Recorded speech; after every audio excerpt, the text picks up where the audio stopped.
Hello friends, स्वागत है आप लोगों का मेरे यूट्यूब चैनल एग्जाम शुरू पर। अगर आप सीटेट की तैयारी कर रहे हैं तो ये वीडियो आपके लिए बहुत इंपॉर्टेंट है। जैसा कि आपको पता है, ये आपका एग्ज़ाम जो हुआ था 6 फरवरी 2023 को, ये उसका सॉल्व पेपर है। यानी आपको सॉल्व पेपर करके बताया जा रहा है कि कैसे सामाजिक विज्ञान का क्वेश्चन पूछा जाता है, यानी एसएसटी का किस हिसाब से आपको यानी किस तरीके से आपका क्वेश्चन बनता है और कैसे जो एग्जामिनर है वो क्वेश्चन पूछता है सीटेट में। तो चलिए, 15 क्वेश्चन आपको बता दिया गया है, यानी 1 से लेकर 15 तक आपको क्वेश्चन करा दिया गया है। और आज हम 16 से यानी 16 से लेके 26 तक के क्वेश्चन करेंगे और इसका आंसर जानेंगे कि इसमें क्या कहा गया है। ठीक है, तो चलिए स्टार्ट करते हैं वीडियो स्टार्ट करने से पहले अगर आपने मेरे चैनल को सब्सक्राइब नहीं किया तो आप मेरे चैनल को सब्सक्राइब कर लें, ताकि आगे भी आपको ऐसी वीडियो देखने को मिले। तो देखिए, जो 16वां क्वेश्चन है आपका वो है, भारतीय मानक समय किस मानक यामोत्तर पर आधारित है। तो ऑप्शन देखिए आपका है, option number A 75 degree 30 minute पूर्वी, या option number B 78 degree 30 minute पूरब, या option number C 82 degree 30 minute पूरब, या ऑप्शन नंबर डी आपका 85 डिग्री 30 मिनट पूरब। ठीक है, तो इसका राइट आंसर आपका सी हो जाएगा। तो भारतीय मानक समय 82 डिग्री 30 मिनट पूर्वी यानी मानक यामोत्तर पर आधारित है। 82 डिग्री 30 मिनट पूर्वी देशांतर रेखा प्रयागराज के निकट मिर्जापुर से होकर गुजरती है। भारतीय मानक समय की यामोत्तर रेखा उत्तर प्रदेश, मध्य प्रदेश, छत्तीसगढ़, उड़ीसा, आंध्र प्रदेश यानी कुल 5 राज्यों से होकर गुजरती है। ये भी आपका एक क्वेश्चन बन सकता है कि जो एग्जामिनर है वो क्वेश्चन इस तरह से भी पूछ सकता है कि जो वो भारत की जो मानक यामोत्तर रेखा है वो भारत के किन किन राज्यों से होकर गुजरती है। तो आपको ये नाम भी याद करने पड़ेंगे कि जो भारतीय मानक यामोत्तर रेखा है वो भारत के कुल 5 राज्यों से होकर गुजरती है। कौन कौन से राज्य हैं? तो कौन से हैं? उत्तर प्रदेश, मध्य प्रदेश, छत्तीसगढ़, उड़ीसा और आंध्र प्रदेश। ठीक है, चलिए नेक्स्ट क्वेश्चन करते हैं। नेक्स्ट क्वेश्चन है आपका 17वां क्वेश्चन।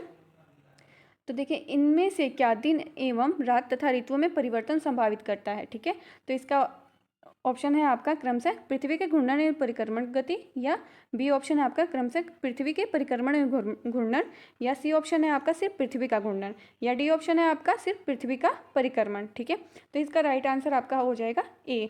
क्या हो जाएगा? पृथ्वी के घूर्णन एवं परिक्रमण के कारण। ठीक है, तो देखिए, इसका जो व्याख्या है वो बताया गया है, पृथ्वी के घूर्णन एवं परिक्रमण दिन एवं रात तथा ऋतुओं में परिवर्तन संभावित करता है। पृथ्वी सौरमंडल का एकमात्र ग्रह है जिस पर जीवन है। जल की उपस्थिति के कारण इसे नीला ग्रह भी कहा जाता है। पृथ्वी का एकमात्र उपग्रह चंद्रमा है। यह अपने अक्ष पर 23 से 1/2 अंश पर झुकी हुई होती है। यह सूर्य के चारों ओर 29.8 किलोमीटर प्रति सेकंड के वेग से चक्कर लगाती है। ठीक है, नेक्स्ट क्वेश्चन है आपका, पृथ्वी लगभग 24 घंटे में अपने अक्ष यानी 360 डिग्री पर घूम जाती है, अर्थात वह 1 घंटे में 15 मिनट घूमती है। इस प्रकार जब ग्रीनविच में दोपहर के 12 बजे हैं, तब ग्रीनविच से 30 डिग्री पूरब में क्या समय होगा। तो इसका राइट आंसर देखिए, इसका ऑप्शन नंबर ए है आपका 2 अपराह्न, या बी ऑप्शन है आपका 10 पूर्वाह्न, या सी ऑप्शन है आपका 2 पूर्वाह्न, या डी ऑप्शन है आपका 10 अपराह्न। यानी जो जो आपका राइट आंसर हो जाएगा इसका, तो 2 अपराह्न। यानी पृथ्वी लगभग 24 घंटे में अपने अक्ष पर 360 डिग्री पर घूम जाती है, अर्थात वह 1 घंटे में 15 मिनट घूमती है। इस प्रकार जब ग्रीनविच में दोपहर के 12 बजे होते हैं, तब ग्रीनविच से 30 डिग्री पूरब में समय होगा 2 अपराह्न का। ठीक है, यानी दोपहर का 2 बजा होगा। ठीक है, उसके बाद है आपका 19वां क्वेश्चन। देखिए, अंडमान और निकोबार द्वीप समूह में निम्न में से किस प्रकार के वन पाए जाते हैं। ठीक है, तो ये ऑप्शन नंबर ए देख लीजिए, आपका अर्ध पर्णपाती वन होता है, बी ऑप्शन है आपका शुष्क पर्णपाती वन, या सी ऑप्शन हो जाएगा आपका शीतोष्ण वन, या उपयुक्त विकल्प का चयन करें। तो इसका क्या हो जाएगा? देखिए, ए ऑप्शन होगा केवल ए, बी ऑप्शन ए तथा बी दोनों, और सी ऑप्शन होगा ए तथा सी दोनों, या डी होगा आपका ए बी सी तीनों। तो देखिए, इसका आंसर सिर्फ ए होगा। क्यों? अर्ध पर्णपाती वन होते हैं, क्योंकि अंडमान और निकोबार द्वीप समूह में अर्ध पर्णपाती वन पाए जाते हैं। यह भारत का एक केंद्र शासित प्रदेश है। यह बंगाल की खाड़ी के दक्षिण में हिंद महासागर में स्थित है। यह कई छोटे बड़े महाद्वीपों से मिलकर बना है। इसकी राजधानी पोर्ट ब्लेयर है। ठीक है, नेक्स्ट क्वेश्चन है आपका, जो नेक्स्ट क्वेश्चन है आपका 20वां यानी 20 आपका नंबर। तो इसमें क्या करना है, निम्न कथनों को पढ़िए और स्टेटमेंट है जो उसको पढ़ना है और आपको कारण बताना है। ठीक है, तो देखिए, कथन ए है, ग्रेनाइट ठोस चट्टानें हैं तथा बिल्डिंग बनाने, सजावटी व सिलबट्टे के तौर पर प्रयोग में लाई जाती है। कारण हो जाएगा आपका, पृथ्वी की भूपट्टी के बहुत नीचे धीरे धीरे ठंडा होने के कारण ये बड़े दानों का रूप ले लेते हैं। तो इसका आपको विकल्प का चयन करना है कि क्या कौन सा सही है? तो ए देखिए, ए है आपका, ए तथा आर दोनों सही है तथा आर सही व्याख्या करता है ए की। बी ऑप्शन है आपका, ए तथा आर दोनों सही है किंतु आर सही व्याख्या नहीं करता ए की। सी ऑप्शन है आपका, ए सही है किंतु आर गलत है। डी ऑप्शन है आपका, ए गलत है किंतु आर सही है। तो इसका राइट आंसर क्या हो जाएगा? राइट आंसर आपका हो जाएगा ए। क्यों? क्योंकि देखिए, ग्रेनाइट ठोस चट्टानें हैं तथा बिल्डिंग बनाने में सजावटी व सिलबट्टे के तौर पर प्रयोग में लाई जाती है। ग्रेनाइट मणि भी दानेदार शिला है जिसका प्रमुख अवयव स्फटिक होता है, यानी ग्रेनाइट पृथ्वी के प्रत्येक भाग में पाया जाता है। भारत में भी यह प्रचुरता से मिलता है। तमिलनाडु के तंजावुर नगर में स्थित वृद्धेश्वर मंदिर विश्व का पहला ऐसा मंदिर है जो ग्रेनाइट पत्थर से बनाया जाता है। पृथ्वी के भूपट्टी के बहुत नीचे धीरे धीरे ठंडा होने के कारण ये बड़े दानों का रूप ले लेता है। अतः ए तथा आर दोनों सही है तथा आर सही व्याख्या करता है ए की। नेक्स्ट क्वेश्चन है आपका, देखिए नेक्स्ट क्वेश्चन क्या है? दिए गए कथनों को पढ़िए तथा सही विकल्प का चयन कीजिए। यानी पवनों के बारे में दिए गए कथनों को पढ़ना है और सही विकल्प का चयन करना है। तो देखिए, मानसून पवनें जो होती हैं, ए है आपका, मानसून पवनें जो मौसमी पवनों का उदाहरण होती हैं। बी है आपका, जो मौसमी पवनें वर्ष भर लगातार निश्चित दिशा में चलती रहती हैं। सी ऑप्शन है आपका, स्थल तथा समुद्री समीर स्थायी पवनों के उदाहरण है। ठीक है, देखिए इसमें राइट आंसर आपको चूज करना है कि राइट आंसर क्या है। तो देखिए, ए ऑप्शन है आपका, केवल ए सही है। बी ऑप्शन है आपका, केवल ए तथा बी सही है। सी ऑप्शन है आपका, केवल बी तथा सी सही है। डी ऑप्शन है आपका, केवल ए तथा सी सही है। तो इसका राइट आंसर आपका हो जाएगा ए। क्यों? राइट आंसर आपका ए सही हो जाएगा। देखिए, तो राइट आंसर पे ए पे क्या था? तो ए पे आपका था मानसूनी पवनें मौसमी पवनों का उदाहरण है। ठीक है, तो देखिए यहाँ पे इसकी व्याख्या की गई है। पवनें तीन प्रकार की होती हैं: प्रचलित पवन, मौसमी पवन और स्थानीय पवन। मौसमी पवन वह पवन है जिनकी प्रवाहित होने की दिशाएं समय या मौसम के अनुसार परिवर्तित हो जाती है। स्थल, समुद्री तथा मानसूनी पवनें मौसमी पवनों के उदाहरण होते हैं। ठीक है, नेक्स्ट क्वेश्चन है आपका, नेक्स्ट क्वेश्चन है आपका 22 यानी 22वां क्वेश्चन आपका। देखिए, संघनन के संदर्भ में निम्न कथनों को पढ़िए। तो क्या है? जल वाष्प संघनित होकर ठंडा होकर जल की बूंद बनाते हैं।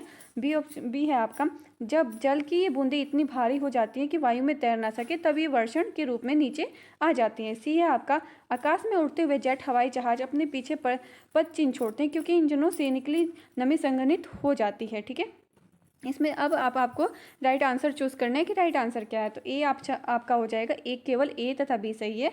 बी हो जाएगा आपका, केवल बी तथा सी सही है। सी हो जाएगा आपका, केवल ए तथा सी सही है। या डी हो जाएगा आपका, ए बी और सी तीनों सही है। तो इसका राइट आंसर आपका डी हो जाएगा, ए बी और सी तीनों सही है। क्यों? तो देखिए, गैस से द्रव बनाने की परिघटना को संघनन कहते हैं। संघनन तब होता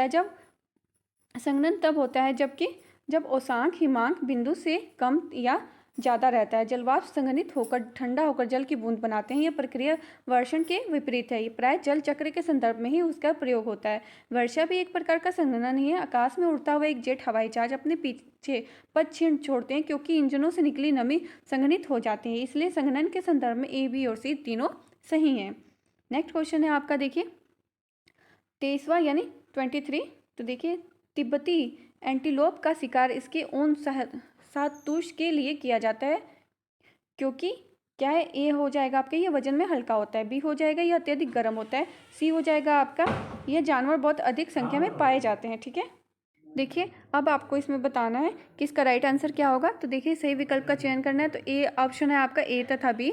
बी ऑप्शन है आपका, ए तथा सी। सी ऑप्शन है आपका, बी तथा सी। और डी ऑप्शन है ए बी और सी। तो देखिए, इसका राइट आंसर आपका हो जाएगा ए और बी दोनों सही हैं। क्यों?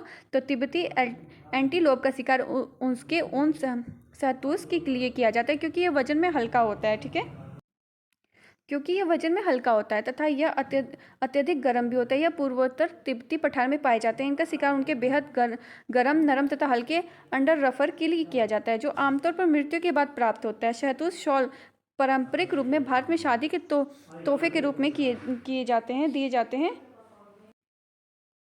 तथा एक शाल बनाने के लिए 3 से 5 तिब्बती एंटीलोप का अंडर फर प्रयोग होता है। ठीक है, नेक्स्ट क्वेश्चन है आपका। देखिए, नेक्स्ट क्वेश्चन 24 यानी 24 है, यानी 24वां क्वेश्चन है आपका। नीचे दिए गए कथन ए और बी पर विचार करें। तो ए क्या है आपका, संसाधन असीमित होते हैं तथा इन पर मानवीय क्रियाओं का प्रभाव नहीं होता है। बी है आपका, अनवीनकरणीय संसाधन की तुलना में नवीनकरणीय संसाधन जल्दी पुनः पूरित हो जाते हैं। तो सही विकल्प का चयन करना है इसमें। तो सही विकल्प क्या है इसमें? ए ऑप्शन है आपका, ए और बी दोनों सही है। बी है आपका ए और बी दोनों गलत है। सी है आपका ए सही है लेकिन बी गलत है। डी है आपका ए गलत है लेकिन बी सही है। तो राइट आंसर इसका क्या हो जाएगा? राइट आंसर आपका हो जाएगा ऑप्शन नंबर डी। ठीक है, तो देखिए कैसे। नवीनकरणीय संसाधन में संसाधन है जिसे एक बार प्रयोग करने के बाद फिर से पुनः स्थापित किया जा सकता है तथा पुनः उपयोग में लाया जा सकता है। ठीक है, इन्हें नव्य संसाधन भी कहते हैं। सौर ऊर्जा, पवन ऊर्जा और भूतापीय ऊर्जा नवीनकरणीय संसाधनों के उदाहरण हैं। अनवीनकरणीय संसाधन वे संसाधन हैं जिनके भंडार में प्राकृतिक प्रक्रियाओं द्वारा पुनर्स्थापना नहीं होता है। कोयला, पेट्रोल तथा प्राकृतिक गैस अनवीनकरणीय संसाधन के उदाहरण है, इसलिए ए कथन गलत है जबकि बी सही है। ठीक है, और उसके बाद नेक्स्ट क्वेश्चन है आपका 25, तो यानी 25वां क्वेश्चन। तो देखिए क्या है। सैलों से खनिजों को बाहर निकालने की प्रक्रिया का क्रम क्या होगा अगर आप पृथ्वी की सतह से उसकी आंतरिक तहों तक जाते हैं?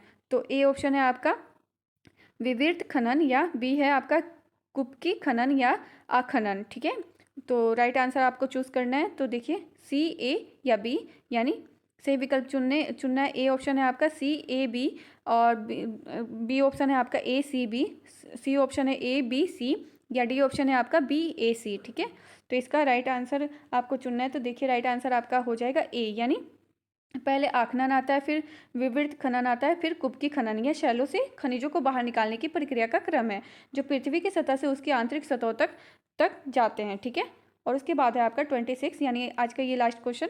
तो देखिए 26 है आपका स्थानांतरित कृषि के संदर्भ में निम्नलिखित कथनों पर विचार कीजिए। ए है आपका ये भारी वर्षा वाले क्षेत्र होते हैं।